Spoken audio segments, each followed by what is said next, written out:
You're listening to Frontlines, a podcast for the people that truly make mountain biking happen.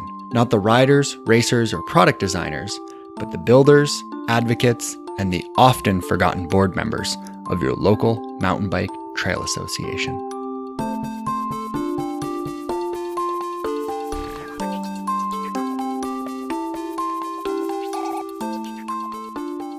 We've discussed politics in its many forms on this show in the past, and this episode of the podcast will be hearing from three individuals who decided to make the move from being trail advocates, working or volunteering on their local mountain bike trail associations, to running for municipal government. Before we get to that, though, I want to remind you that starting November 6th is the 2018 MTB State Summit happening in Grand Rapids, Michigan. Follow the link in the show notes and register to go. It'd be great to see you there. Now, as always, I'm your host, Brent Hillier, and this is episode 49 of Frontlines.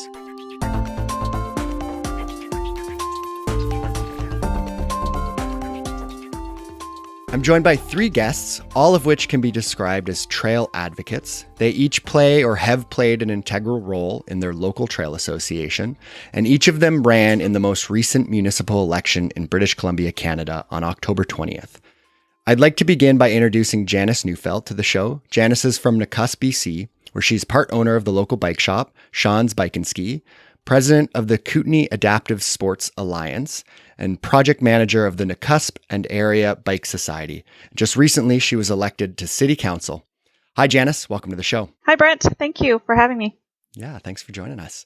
Next, I'd like to welcome Stewart Spooner. Many would describe him as the muscle behind the Kootenay Columbia Trail Society, where he's the operations manager. He joins us from Rossland, BC, where he too was recently elected to their city council. Hi, Stewart. Thanks for joining us.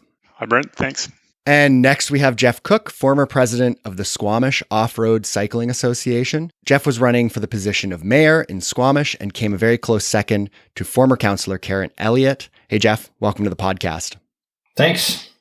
So all three of you took a plunge into local politics, and I'm sure that decision was made with careful consideration, and I'm sure that must have been an exposing experience to have your name out there. Watching the results roll in last Saturday, I was certainly pulling for all of you. I live in a different riding, so I wasn't able to help any of you on my particular ballot. But what I want to start with is with Jeff. And so unfortunately, you weren't successful at getting elected, but I have two questions for you to kind of to get us rolling. What did you learn from this experience? And the other question, you might not be able to completely answer this one just yet, but do you have a plan of potentially running next election as well? So what did I learn? Quite a bit. I actually had a fortunate experience to meet a lot of great people in our community, a lot of people that have so much to give of themselves, so much knowledge, information. They really want to be engaged and involved in the community, and many of them don't quite know how. So it's interesting to know that all those resources are out there. The other thing I learned too is I really underestimated the power of people wanting to kind of just cruise with the status quo, not kind of get out of their comfort zone, maybe go with a familiar name, and also underestimated the number of people that made up their decision in probably in the last 48 hours of who to vote with. Some engagement in the process, but probably a pretty limited amount. So it was tough to unseat the incumbents with that. I think you have to do something pretty radical to shake people out of their comfort zone, and so that was a good learning. Good to understand that anyway.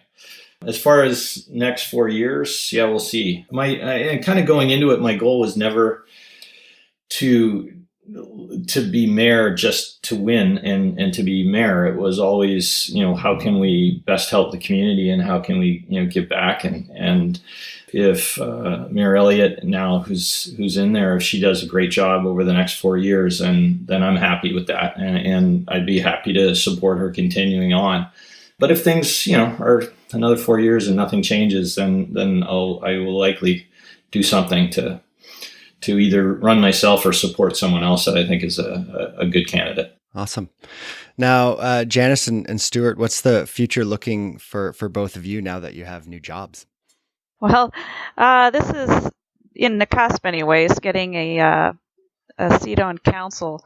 It's hard to call it really a job. It's pretty on the side of your desk here because we're such a small village. So I definitely don't think of it as a job. I'd consider it more of a commitment to my community to help with this vision and this transformation of what's kind of happening right here in Nakusp right now. So hard to call it a job, but I suppose that is what it is. We'll take it as it comes, I guess. Yeah. And Stewart, how about yourself? Yeah, it's a small community here, and it's certainly not a full-time job. It's going to be a little bit of an adjustment. I'm used to having a bit of a slow period over the winter months. My trail building job winds down, and this will definitely keep me a lot busier over those quiet months. But yeah, it's more of a part-time thing, and it's really just being more engaged in the issues than I already am, and I'm looking forward to it. So were trails and recreation the main item on anybody's platform? Yes, absolutely. I used recreation as one of my main platforms, and most people that know me, as Stewart and I were discussing, how we really didn't need to campaign. These are small communities. Everybody knows who I am, and everyone knows what I do. So I definitely was pushing that, if elected to council, that yes, recreation parks and indeed the need for some more trails within the village are needed. So yes, that was one. It wasn't everything. The second would be actually the business side of that, because I also, I own a business right on the main street, that a revitalization of downtown, which really goes hand in hand with recreation, in my opinion, because of the tourism that's brought, because of the increased people wanting to move here for the recreation, that they really were tied hand in hand. And then I let the other issues, such as housing and such, be kind of held by the other candidates who ended up being voted on as well. I don't think that were the main issue for me, but it's certainly a major consideration.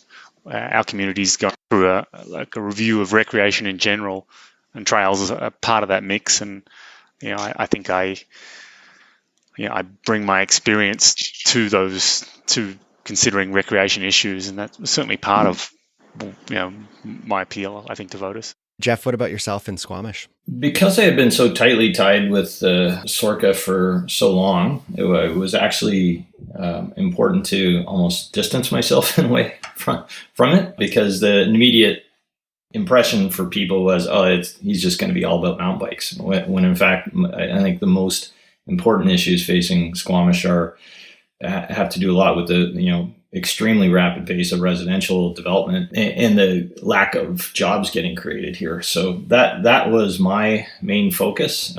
There's obviously a huge recreation bias within the population, both with mountain biking, rock climbing, and wind sports. So those people I'll get out to vote, but it certainly wasn't the main thing. I think people were more pragmatically involved with considering affordable housing and economy and jobs and transportation and all the things that are getting to be more, we're evolving to all the inconveniences of a big city without any of the amenities. What was the main reason for running? What was the main pull to kind of put your name in the hat, so to speak? Stewart, would you like to answer that? Yeah, my motivation was to ensure that the perspective that I bring was reflected on council. I'm not one of the wealthier people in the community. I think I presented myself as being a lot more frugal and a lot more focused on living a simple life and enjoying recreation in the community. And I bring a whole bunch of values associated with that to my position, and I'm determined that rather than a council dominated by developers or dominated by an old guard of salaried employees, I can bring a different perspective, and that's what motivated me. Go ahead, Janis. I decided to run mainly because I knew that what I could offer for council would be very effective to helping the community to transition from what we've been as a predominantly resource-based economy for a long time to more of a tourism and recreation-based economy. That is the way that we're going, so I felt a commitment. I almost even felt an obligation to run, knowing that I had the skills and the background and the foresight to know how to help guide this village. And really, it was that my reasons to run were just way better than my reasons not to run. Because trust me, I had a lot of reasons not to run too. Yeah, I have some of the same reasons as Janis. It's just, sitting back and watching things happen is not my style. And when you see things happening in your community that aren't in its best interests, or certainly not the best that it could be, it motivated me to step up. I've been involved in the community in with Chamber of Commerce, and I'm still the president of Crime Stoppers here, and have been the SORCA president as well. So I've been involved in various ways in just trying to make our community better. And this seemed like a natural evolution, and it seemed like one where we're kind of at a crossroads now with the amount of growth and the direction that we head in the next 4 years is, I think, is going to be really important. Well, that's what I felt. We were at a bit of a crossroads here. So now was the time to step in and jump at it. And hopefully, the goal was to really take things in a different direction and apply a very different lens to how things are run in the town.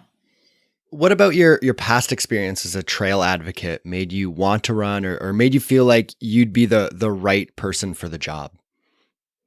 Part of my experience in the last 7 years has been being part of Squamish's rebranding committee, and where we really tried to distill down what makes Squamish special. Why do people move here? Why do people come to recreate and visit here? And so it became really clear through that experience how important outdoor recreation was to the people who live here, but also to our economy.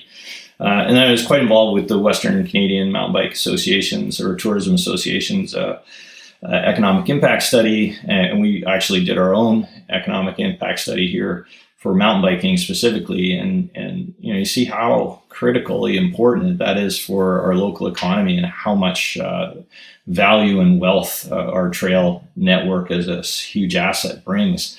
So understanding that and the economics of it was really important. My prior experience before that has been, I've been a business owner for 20 years in my own franchise business. But prior to that, I used to work for companies like Kraft and Kellogg and Pepsi in corporate environments. And so I had a lot of the foundational business background and leadership background that really applied well to my skills in running SORCA and every other organization I've been part of. And I thought, we can bring those types of skills to the mayor's office in a way that just hasn't shown up before. That was my big motivation to push. I think we could have done things with a level of kind of financial discipline and kind of marketing expertise that we've really never seen here. Go ahead, Janis. I just thinking here, I have three things that I'd say have helped me as being a trail advocate in preparation for now being on council. One is similar to what Jeff was just saying with regards to vision. Investing in trails and really what being a part of trails and the trails community is part of a vision, really, and having those trails as part of the overall vision and how they contribute to the community, that definitely has helped. Second, it's been helpful to understand process, because to be able to navigate all the requirements to be able to have that trail, to be able to maintain that trail, to be able to build new trails, to be able to have access and who's going to have access and that sort of thing. And then third, and I'd say almost, most importantly, it's helped me to deal with controversy that, trails, everyone's so passionate about their trails, and everybody's so passionate about their communities and how they want things to go. And when you bring in your emotions and your passion, there's always bound to be a little bit of controversy. And I'm fully expecting to see that during my term on council, and having been involved with trails and over the last few years has definitely helped me to understand compromise and listening and working through that. So that would be my take. Yeah. Stewart? Yeah, I think operating a trail network's not that different than running a city. Just in a different focus. I'm dealing with 40 different landowners and all the different user groups and connecting with local government, and it's about talking to all those people and finding those solutions that balance all those different interests. So to me it feels like great training for moving into a obviously a different focus. I'm going to be dealing with city services and amenities, but the finding that balance and talking to all those people and balancing the interests of all those different stakeholders is not a whole lot different. What would you say to people who believe that trails and politics are two separate things, and that trails should never really be within that political sphere? I'll tell you, our circuit board had that exact same discussion when they were deciding how whether or not to endorse me as a candidate. And so they ended up saying, well, we want to be neutral. We don't, I think a big part of the board was thinking like we should try and stay neutral or out of it, or maybe we should just be not a political organization, but just, hey, let's just have fun on bikes. I think the unfortunate reality is as soon as you're asking for funding or help from a local government, you're in it, whether you like it or not. You have to participate in the process if you want to benefit the members and the trails, your members of your club and the trail network that you're representing. Yeah, I think it is political. Even at the narrow level of trail users, identifying what the priorities are going to be amongst all the different values and interests. Even within the trail users, the community requires political judgments, and then when you expand that into the practicalities of dealing with government agencies and landowners and funders, it's a political process. Yeah, and I agree with Stewart. It really is. It's political, whether you want it to be or not. That's part of what's happened with trails now, with them all being legitimized and all the stakeholders and needing all the permissions. You're dealing with government, different levels regularly. So it is political, no question. I just add one more thing, Brent. The other groups and other interests are all being political, right? So, for instance, in town, you have the Wind Sports Club who have an opinion or are trying to promote their interests. You have the Rod and Gun Club that are promoting their interests. You have our public union employees having their interest in promoting their person. And you have our current sitting mayor promoting what they want as endorsing their candidate. So it's, unless you're engaging in that process and realizing this is the game that's getting played, if you sit on the sidelines, you end up risking that none of your interests will be protected if you're not fully engaged in the process and trying to further your clubs or your community's interests. If you represent outdoor recreation, boy, you really want to be making sure you have good representation on council with the mayor and council's office, so that you do get a fair shake when decisions down the road come about, well, what land is going to get developed and what pressure is going to be put on developers to make sure that they protect trails or donate back to the trail network when they're putting a development that, say, takes 2 kilometers of great trail out of the network because now that's a residential development. So what do you think it says about the mountain bike community in general that we have so many advocates that are standing up and running for a municipal election? Well, I personally see it very positive. I think it's very positive. I think it's showing how things have really shifted over, even just the last 5 years with this push to legitimize all the trails. We're seeing a more sophisticated sport. The sport is no longer just fringe, it's mainstream.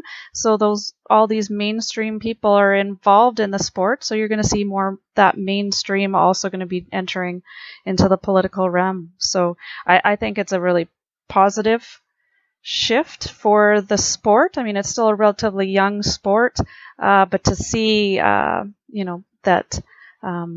interest in being in the community, it shows the side that, we're wanting to be influenced and influencing the community as a large, and we're no longer just sitting on the sidelines. That's kind of my take.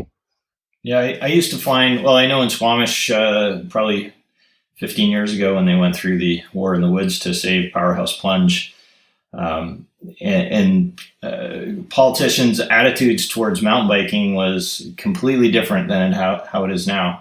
Having a seat at the table is so important, but I think it's all like more than forcing our way there. It's like we've earned our spot there in that the way that we have contributed to the community and giving a lot of residents a great recreation outlet, and bringing our economy great wealth, bringing tourists to our town because of what volunteers have created. In Squamish, I know we have probably over 200 kilometers of trails, and we've kind of roughly estimated that to be worth about $14 million if you were to have to rebuild that in a commercial bike park. So what volunteers have contributed to this community is finally getting recognized as something that's creating value, that is something that's important, that's needed to be protected. It'll be really interesting to see if we can escalate this from being very important at the municipal level to the provincial level, where we can start to have discussions with other land users, and particularly the forestry industry, and so that we can work in cooperation with each other and actually come out with a better outcome that allows for this growing mountain bike tourism economy to happen here in BC. I love that, Jeff. Great answer. Yeah, it just shows how far we've come. I think when I started doing this 20 years ago, being involved with a trails organisation would probably have been a handicap to getting elected, and clearly that's no longer the case. It was still, I know here, there's still there's an old hangover from the old logging guys. But one of my bigger endorsers was John Lowe of Squamish Mills, who was one of the old time logging guys. And he's like, I think his comment to me was, well, we'll support you because you're not one of the radicals. So he's like an 80-year-old guy who runs one of the biggest logging companies. Anyway, it's like, okay, well, I'll take that, man. That's really good. That was interesting. Awesome. Great. For those out there who have considered running for local politics, do you have any suggestions or perhaps cautionary tales for them? I think it was fairly painless in our community. It was very collegial among the different candidates, and nobody was overtly campaigning. There weren't lawn signs up or that sort of thing. If I was going to give someone advice, I think you need a community profile. It's very difficult for somebody to, no matter how compelling their arguments or enthusiastic they are, if you don't have a community profile, you're just not going to have that name recognition, and you need to build that through involvement in community organisations. I'm just fortunate enough that trails are a significant enough part of our community that translated into that sort of name recognition. But building that profile is the key thing.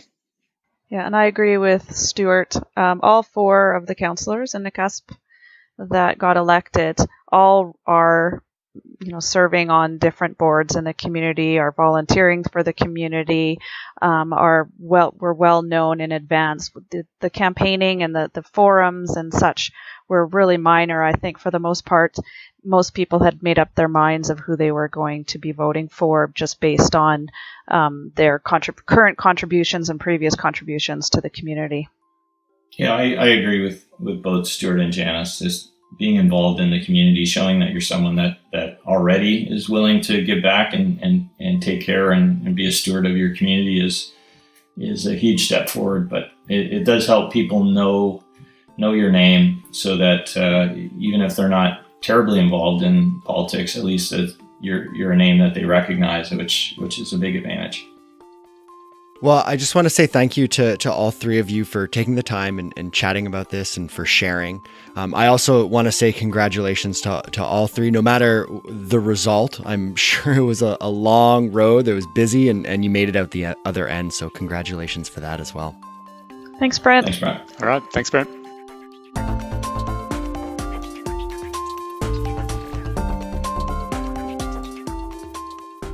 Jeff mentioned a conversation that happened during a Squamish Off-Road Cycling Association board meeting that I wanted to expand on a bit. The conversation was about whether or not the Trail Association should or even could endorse Jeff as a candidate.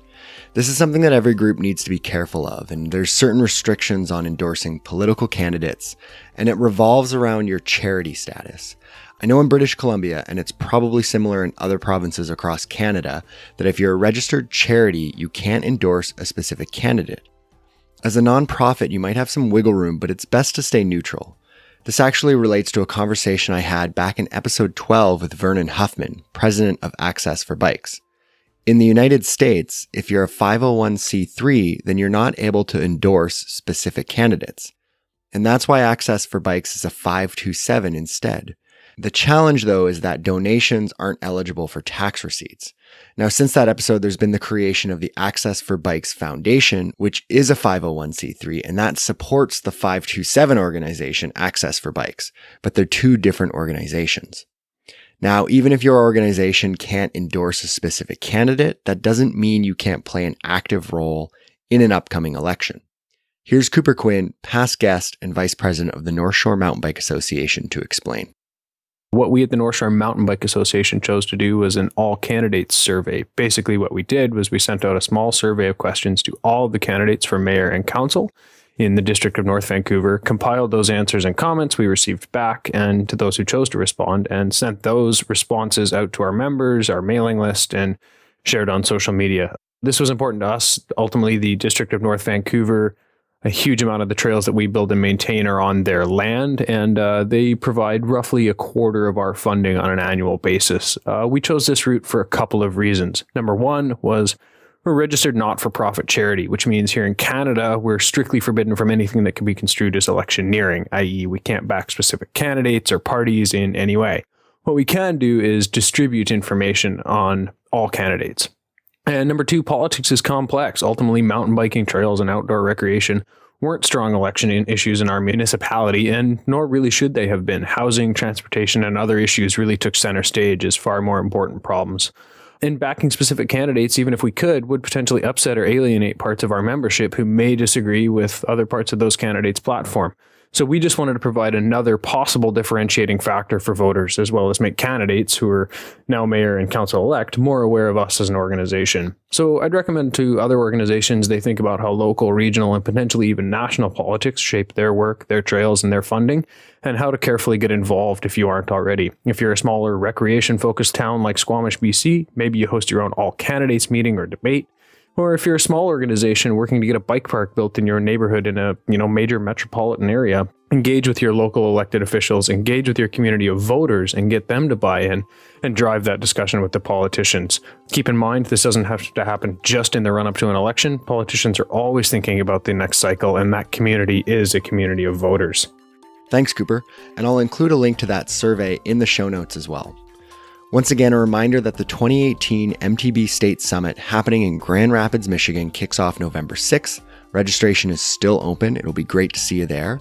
There's also a one-day event happening in Brantford, Ontario on November 4th called the Ontario Mountain Bike Summit. Links to both of those events are in the show notes. A quick update from Lance Peischer of the Bitterroot Backcountry Cyclists. I'll quote an email from him here. Quote, "We won a small court victory, won access, and then lost it again. The Forest Service was going to have a new commenting period on the issue, but limited who could comment only to those who made comments during the original travel plan process 10 years ago. Well, after some cajoling and intercession of Senator Daines, the Forest Service has reconsidered. They reset the clock and are now allowing everyone to comment. It is vital that mountain bikers make their voice known. I have heard from more than one person that it is pointless, that the Forest Service will never change their mind. Well, I can guarantee that if we do nothing. Their decision will stand, but if we make noise, maybe, just maybe, we can make a difference. All I know is that 10 years ago, no one gave mountain bikers a second thought when it came to how the forest was managed. Now the forest supervisor knows who we are, the senators and congressmen know who we are, and yes, the wilderness groups know who we are. Things are changing, and the only way to keep making progress is to get engaged, and I'm not asking anything big, so even if you don't have a plan to ever ride these trails, help out fellow mountain bikers and shoot off a quick email. It will take 5 minutes. Go to our webpage, bitterrootbackcountrycyclist.org, click on the link for talking points. You'll need to add your name and do a little typing, but thanks for the support. End quote. I've included that link in the show notes, and be sure to use the hashtag BikesBelong on social media. Next episode will be number 50, and to celebrate, I've been working on a greatest hits episode that will include audio from a bunch of past episode guests as we look at the journey this podcast has taken us on over the last 2 years. If you have a favorite moment or episode, then let me know and I'll try to get it into episode 50. Like always, you can find the show on Facebook, Instagram, and Twitter at FrontlinesMTB. You can send me an email or audio file at info@frontlinesmtb.com. You can stream the show on Apple Podcasts, Google Play, Stitcher, SoundCloud, and YouTube. If you haven't done so already, leave us a review on wherever you get the show. It helps others find the podcast. And if you haven't had a look at the YouTube channel, what I've been doing with these panel discussions is including a photograph of whoever is speaking in the moment. Today's episode is a great example. As one guest speaks, their image will come up, and it's a real great way to easily keep track of who's commenting and who's speaking during the episode. Don't forget to support the show via PayPal. You can find a link in the show notes, along with a link to the Frontlines MTB Book Club, and a portion of any purchases made on Amazon after following those links will be sent to the podcast. The latest book is Major Taylor, the inspiring story of a black cyclist and the men who helped him achieve worldwide fame, by authors Conrad Kerber and Terry Kerber. Check out the show notes for a number of links mentioned throughout the episode, and you'll find a link to an Amazon wish list if you're curious about the kind of equipment needed to bring this show to new places. Music, as always, is by Lee Rosevier, production notes by Jennifer Pride, artwork is created by Brandon Gallagher-Watson and BGW Creative. And finally, I'm Brent Hillier. This is Frontlines. Thanks for listening, and happy trails.